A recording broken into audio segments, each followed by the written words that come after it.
protective equipment, developed by Dr. Michael Weaver, Yeah, Professor and Director at Virginia Tech Pesticide Programs. This lesson is adapted from Applying Pesticides Correctly, Unit 8.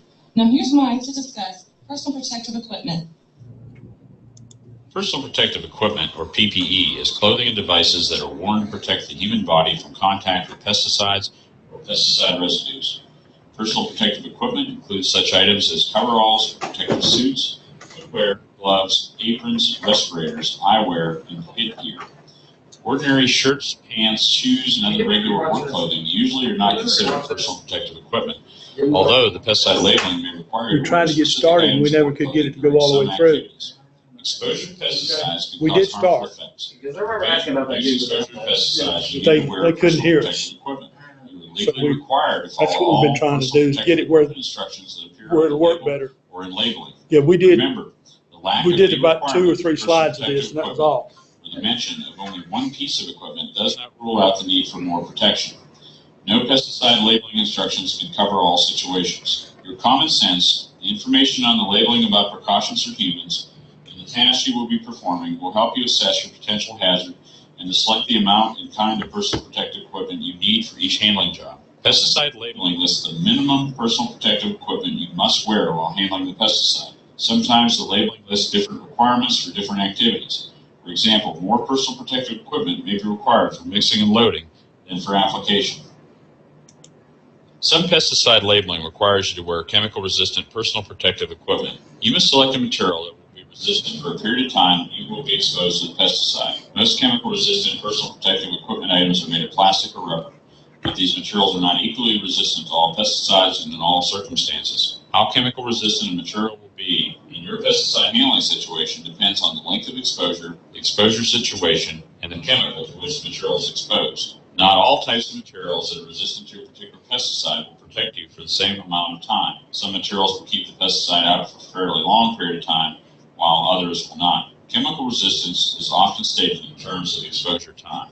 Even a chemical-resistant material will not continue to protect you if it becomes damaged during pesticide handling. For tasks that involve handling sharp or pointed objects or walking through rough terrain, a heavy-duty or sturdy material probably would be necessary to ensure chemical resistance. Very few materials will protect you from all pesticide products. The level of chemical resistance may depend not only on what the active ingredient is, but also whether the pesticide is a liquid or a dry formulation or what diluents or solvents are used. Always read the pesticide labeling to see if it tells you what materials are resistant to the pesticide product. If it doesn't, seek help elsewhere. The skin is the part of your body that usually gets the most exposure when you're handling pesticides. Pay particular attention to covering as much of your skin as possible. Remember that personal protective equipment protects you only if the pesticide remains on the outside of the material. Once the pesticide gets on the inside and next to your skin, the material works against you. It holds the pesticide tightly next to your skin for as long as you wear it. When this happens, more pesticide will get on your skin and cause irritation or will go through your skin and into your body. Anytime you handle pesticides, wear at least a long-sleeve shirt, long-legged pants, shoes, and socks. Long-sleeve shirts and long pants should be made of sturdy material. Fasten the shirt collar completely to protect the lower part of your neck. In many instances, pesticide labeling will require you to wear additional items such as a coverall, a chemical-resistant suit, or a chemical-resistant apron. Where it's not necessary to wear a chemical-resistant suit, many applicators use coveralls. Coveralls should be made of sturdy material and can come either in woven fabrics or non-woven fabrics. Woven fabrics, such as cotton, polyester, cotton synthetic blend, and denim, can be used when applying pesticides that are not highly toxic or in dry formulations such as powders. You should never use PPE made of 100% polyester because it absorbs pesticides. Woven fabric is reusable, but it should be thoroughly decontaminated after each use. Other types of coveralls and aprons and other types of PPE might be made of non-woven fabrics. These may be uncoated or coated, are often designed for limited use, and you may be required to dispose of them after use. Uncoated, non-woven PPE should not be used during prolonged exposure to highly toxic liquids.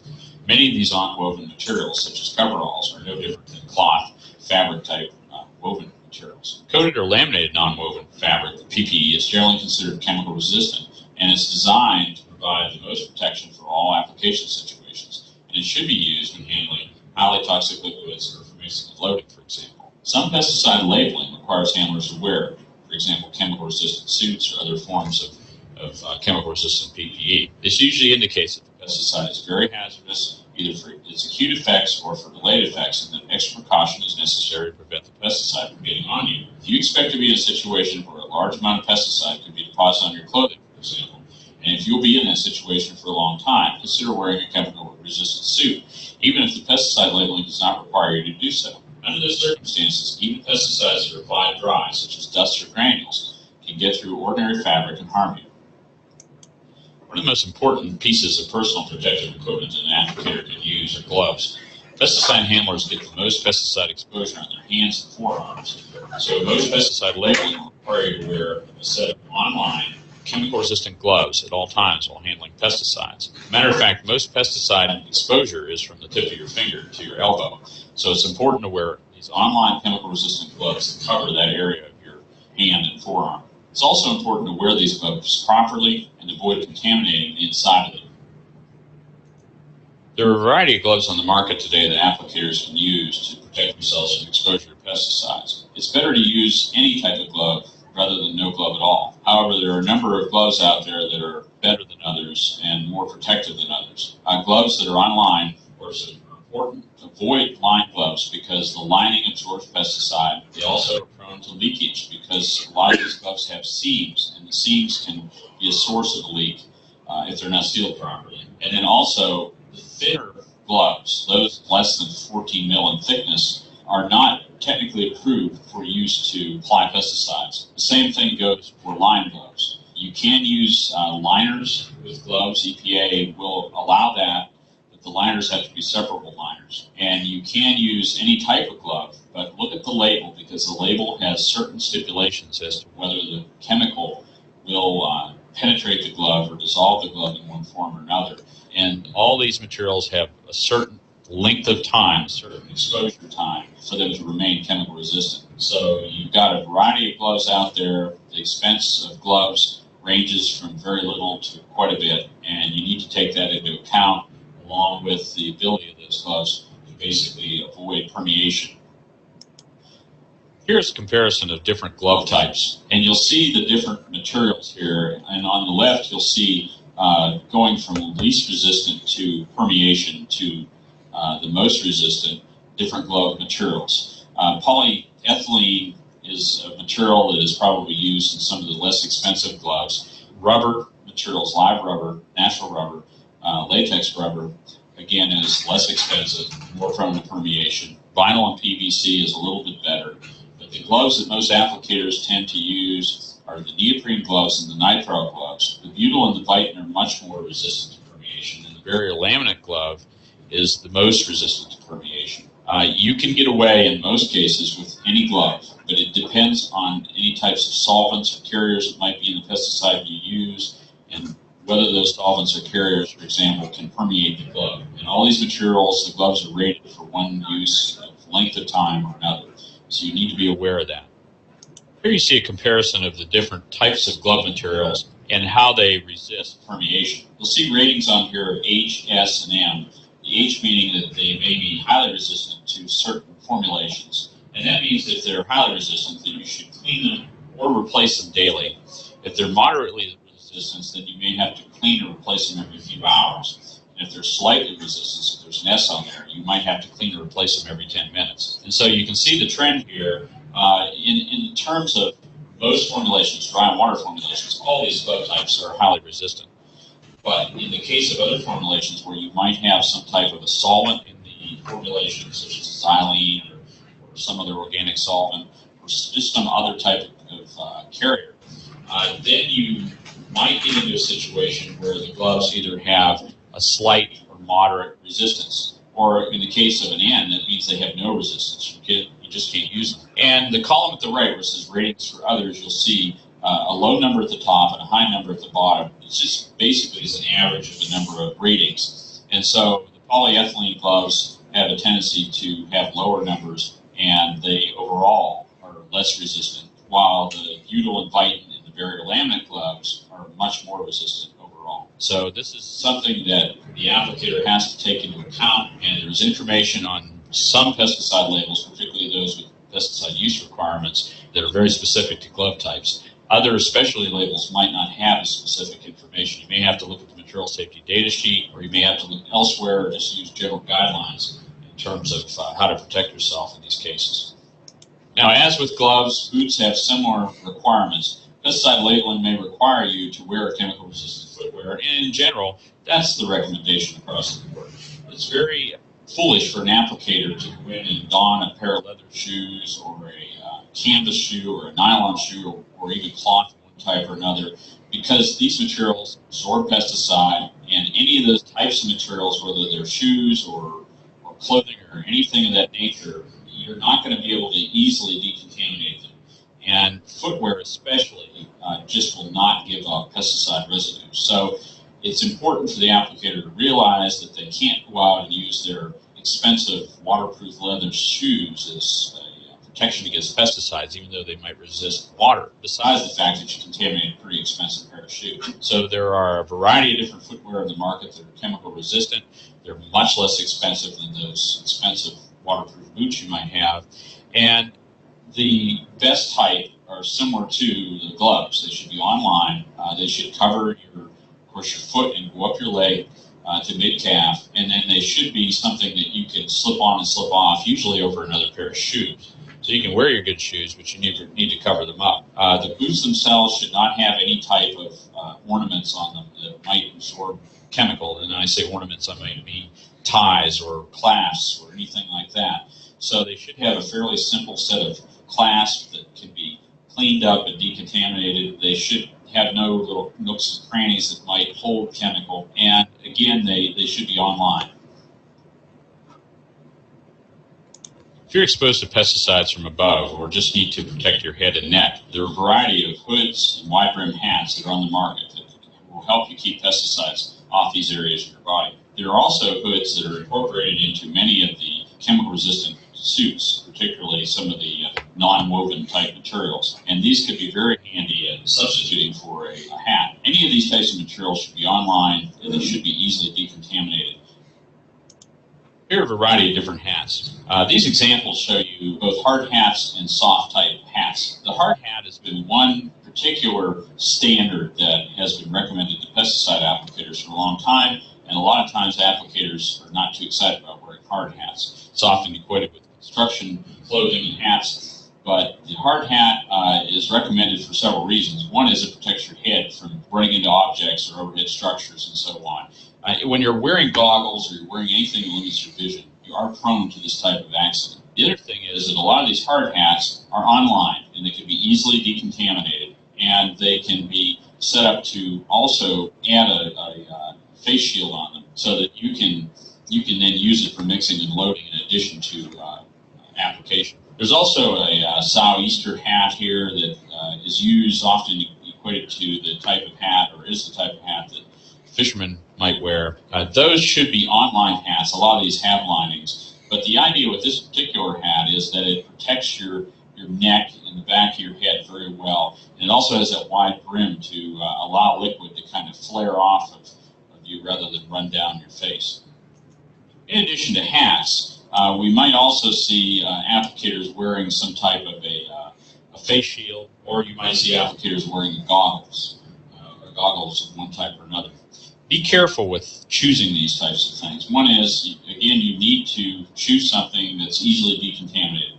So don't choose something with a lot of linings or with straps that might be made out of fabric that might absorb chemical and not be able to be cleaned up. The other thing is that you need to choose, at least in terms of goggles, chemical splash-proof goggles. These are very important because they're designed not only to breathe, but they're also designed to keep chemical from splashing in from the side or below when you're particularly mixing and loading, but also with application.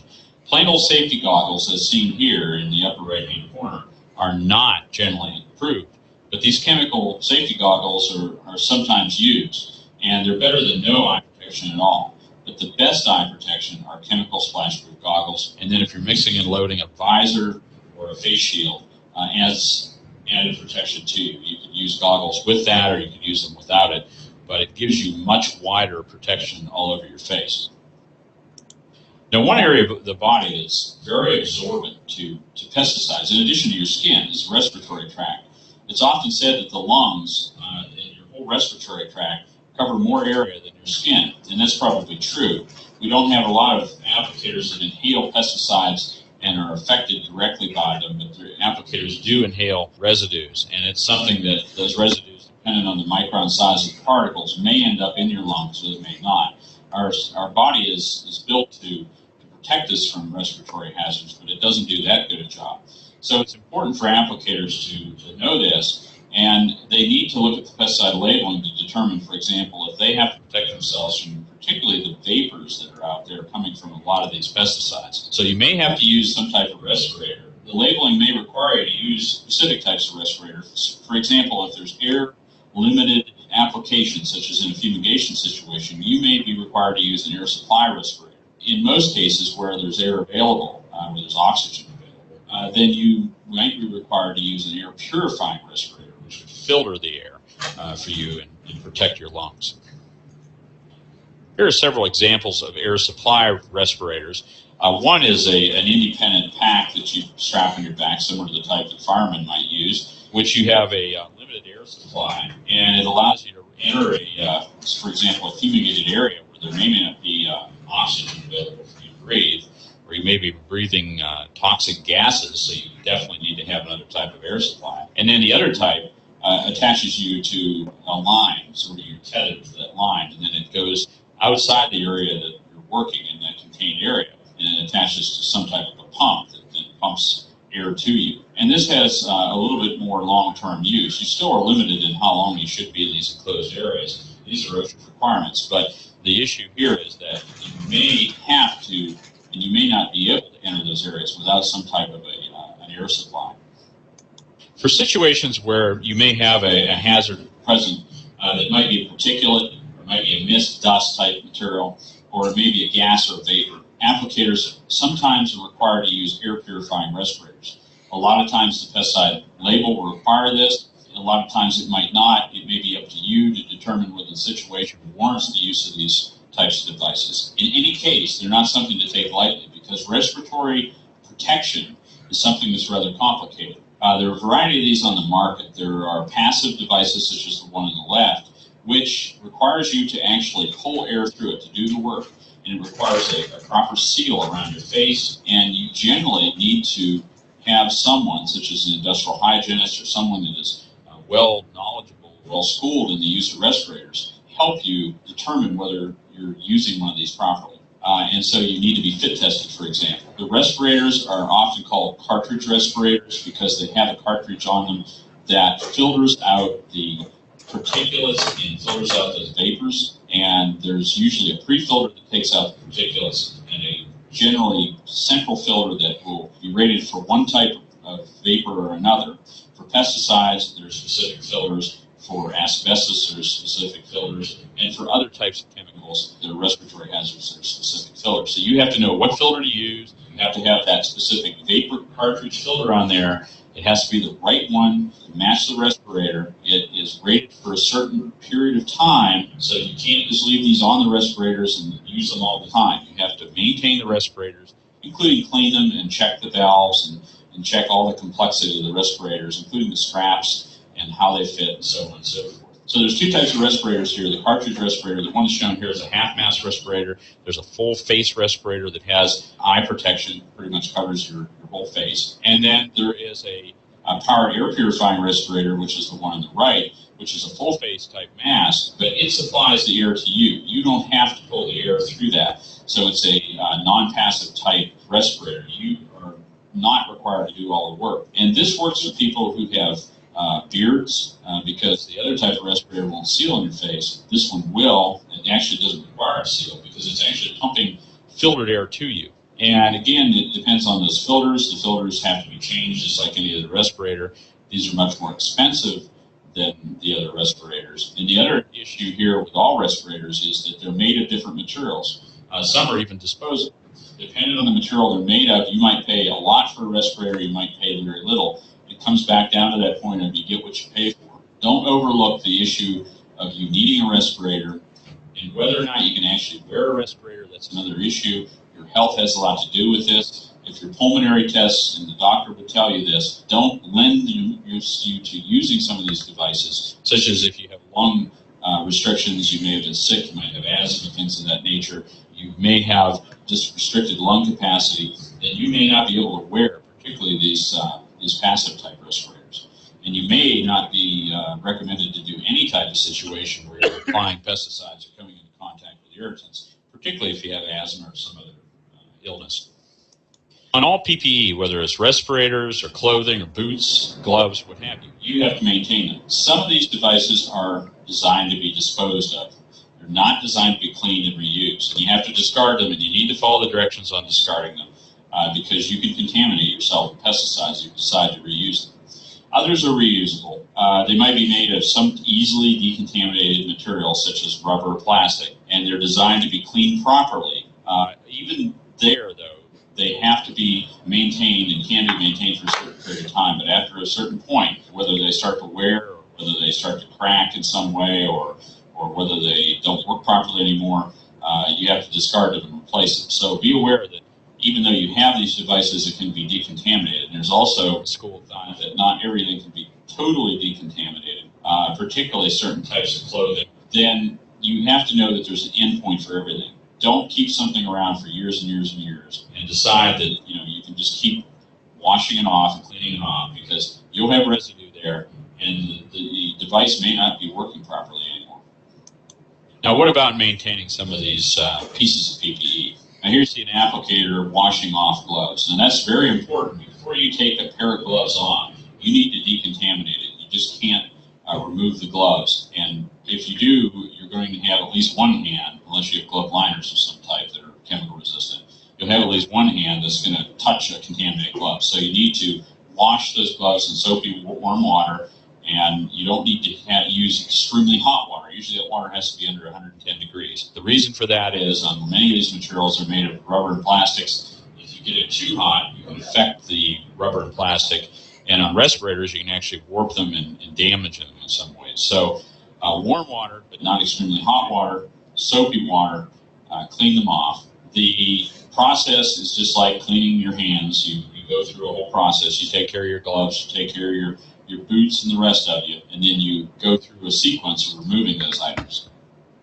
Here you see an applicator who is washing their goggles, so you also wash those types of materials. Same thing with respirators. Clean the inside and outside of that respirator, totally decontaminate it. And you can do that with soapy water. There's also respirator wipes on the market.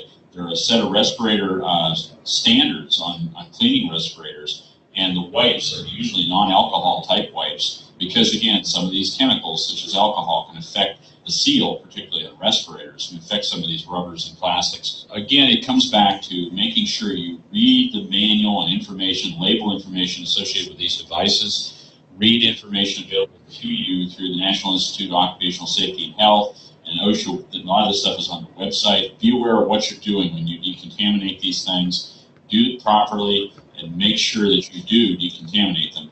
And then when you're done cleaning them, make sure you store them properly. Respirators should be kept in a plastic bag. They should be totally dry before you store them. Same thing with any other piece of equipment or clothing, because you're going to build up molds and problems with that moisture if you don't do it that way. And then also, if you store these things, store them someplace separate from any potential contaminants. Don't store them in your pesticide storage area. Make sure that what you're doing here is that you're cleaning these up, keeping them so that they're in pristine condition, so that the next time you put them on, you don't poison yourself or at least contaminate yourself. And with respirators, make sure those cartridges that you use on them are replaced. And if you're reusing cartridges, make sure they're sealed in a plastic bag as well, because they'll continue to absorb chemical. Now let's look at some label statements for personal protective equipment information. Some information in the labels are designated in certain ways. For example, in this particular label, it calls for chemical-resistant materials. The applicator should also wear a long-sleeve shirt, long pants, shoes, and socks, but it also is very specific on wearing online chemical-resistant gloves such as barrier laminate, neoprene, rubber, or nitrile rubber, or Vitin, and then protective eyewear. This particular label also refers to a Category E of the EPA chemical-resistant category selection chart. That chemical resistance chart is a standard chart the EPA uses to basically recommend some of these chemical resistant, particularly glove materials. And we referred to some of those numbers earlier when we talked about gloves. The category E is very specific to a particular chemical and a particular type of glove material to protect the applicator from that chemical. You don't have to worry about that selection chart. You don't have to have it. It just references it in many of these labels. The information is already on the label to tell you what to select. But it's good to know that's what this means. On this particular label, applicators and underhandlers are referencing the use of long sleeve pants, waterproof gloves. You see waterproof gloves in replacement for chemical resistant gloves, but it means the same thing. Shoes plus socks and chemical resistant headwear for overhead exposure. The other thing that's on this label, and this is also where this chemical resistant chart is often referenced or coming from, is information from the Worker Protection Standard. And usually on the label you'll see a area that indicates agricultural use requirement, and then there'll be specifics there. In this particular example, it's referring applicators to closed systems, closed cabs, or aircraft in different requirements under the WPS. We will go into details there, but the point is that these labels are very specific on not only the type of clothing to wear, but they vary back and forth according to how the label, how the pesticide is being used. And if the pesticide is WPS compliant, then you might see a little bit different information on that label than if it were a specialty label. Also here you'll see information on discarding or clothing or other absorbent materials drenched with heavily contaminated pesticide concentrates. That's a rule of thumb. If you get any concentrated material on your PPE, then you generally dispose of it. And you dispose of it as a hazardous material because you can't decontaminate concentrates from many types of PPE. Here's a label that indicates to the applicator just very general statements. Wear protective clothing, natural rubber gloves, and goggles when handling. This is likely to be a specialty label, and that means it's not WPS compliant probably, and it doesn't often have as much information on here. The applicator may have to look a little further for that information. In the case of the specialty labels, the applicator can look further by looking at the material safety data sheet. Here's the material safety data sheet for that same label. The label didn't give a whole lot of information, but this MSDS indicates that the applicator wears splash-proof goggles, wears long sleeves and trousers, long sleeve shirt, long pants. It uses chemical-resistant gloves, and it even stipulates that they might need to use a respirator. So you need to be aware that from one product to another, depending on the regulations that govern the product, for example, WPS, versus the use of the product and so on, such as specialty labels versus these WPS labels. You might need to look both on the label and the material safety data sheet for what types of guidelines you have to follow on personal protective equipment and in some other areas as well. And that's the end of our lesson on personal protective equipment. Thanks for listening.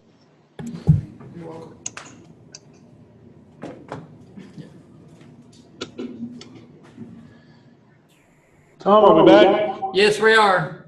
We're seeing the camera from the back of your classroom, just so you know.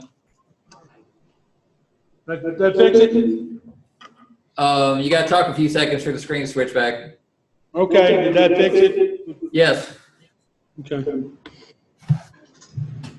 All right. You got your mic on. It's giving us some. All right. That video is one that's with the tech stuff, and Dr. Weaver is a little bit monotone, but there is a lot of information in there, and as we move forward thinking about the private pesticide applicators license, you want to try to be aware of a lot of the things that he brought out in there. The specifics about gloves, specifics about respirators, things of that type. You know, just want to make you aware that will more than likely come up on that private pesticide applicators test. Period, eliminate, or die. Well, no, Tyler, it's not that bad, but you know, a lot of this stuff is common sense. And the portion that he gave you about the maintenance of respirators and gloves and boots in particular, those items are expensive, and they're designed for multiple uses. So you know, just we need to be aware of what's involved with with the care and maintenance of those things. So I'm hopeful that you got out of that what we needed to, and I'm sorry we didn't get to do it last week. Eric's going to try to help me refine our system a little bit more. He's concerned about the fact that we can't communicate while something's going on there. And so he's going to be back in here in about 45 minutes, and we're going to work on trying to get some bugs worked out of it before we get into your class, Tom. So Okay. He's a good guy. He's real competent, and he is our systems administrator for all of our IT stuff here. So we'll do that. Any questions or concerns about what we went over with this? It's like I said before, a lot of it's just common sense, but there's some specifics, some things that are there. I'm gonna try to get a copy of a regular label for you and a copy of an MSDS sheet. That we've talked about those a lot, but there are two distinct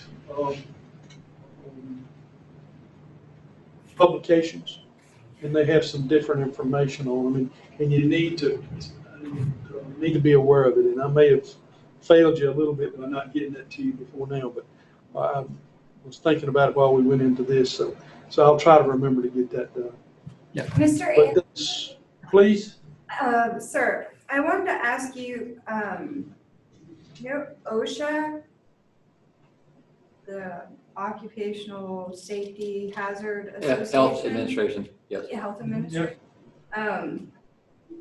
I see in the book, where we're at right now, with you, what is NIOSH? It's, is that it says National Institute for Occupational Safety and Health? Yeah, that's another acronym, and that's you're dealing with OSHA, which is a federal law.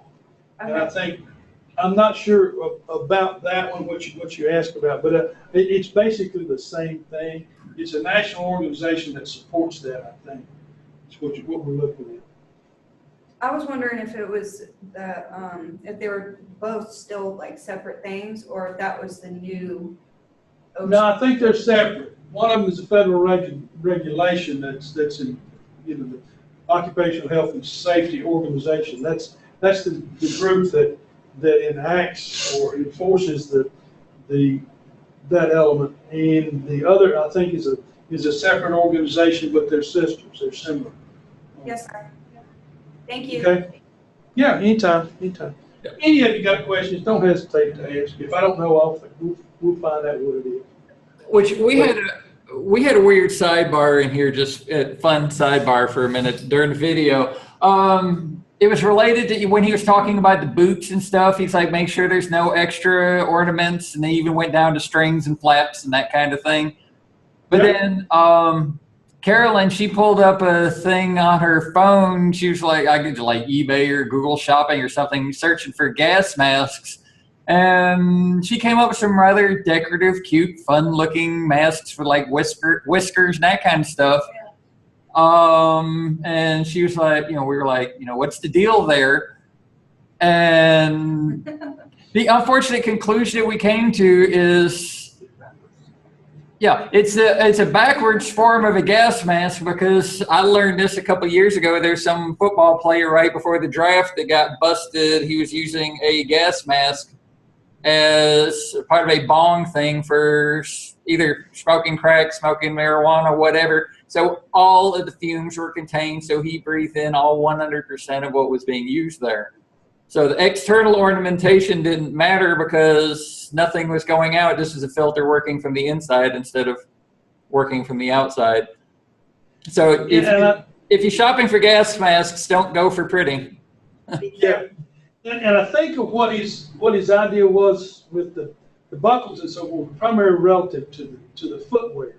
The old standard rubber galosha that was prominent during my elementary years, that had the buckles and so forth on, That was what he was referring to, not to go that way, because there were opportunities in that type of footwear for accumulation of these things, of pesticides. They want something more like a muck boot that's clean, it doesn't have the buttons and things of that type. But I understand where you're going with that, yeah. Yes. But And it's, yeah, whatever. I mean, you look at any of the pictures, nobody was looking pretty wearing any of that equipment. So if it's going to make you look good, you probably don't want it. Just yeah, it'll have a flaw or a problem, potential problem in it. So yeah, you're not on a fashion show when we're dealing with this stuff. You want it to function and protect you, but how attractive you are is not really going to be a positive. So yeah. okay, any other questions or concerns? Well, we'll try to pick up with the next chapter on Wednesday and see where we go from there. Better yet. Yeah. Yeah. Okay. So we done? We gone?